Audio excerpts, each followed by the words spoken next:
Amen. Praise the Lord mga igsoon. Kami day ang Team 16. Then nasa isa kalabing buhol. Then sa mga pangalaga dito mga igsoon is duha ka iglesia ang among ipangalagaran. Mo ang iglesia sa Loon o iglesia sa Kalapi. Then kahit kayo ang mga tao dito sa Quezon apan salamat sa Ginoo mga igsoon nga naghatag gyapon ang Ginoo duha ka kalang mga igsoon.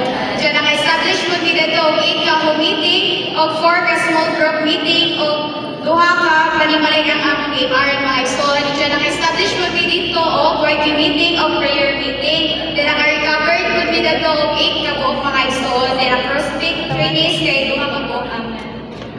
Amen. Praise the Lord nga sa among kasinatian sa buhol mga igsoon sa among accommodation is okay kayo sa mga igsoon. Nya sa buhat sa Ginoo dito mga igsoon guys. Nako pag yun sa kaayo ko sa kung mga kuan ba maluwanan gid ta nga mo serve dito sa buhol labi na kay sa mga bago pa nga establish nga kuan nga lokal mga igsoon.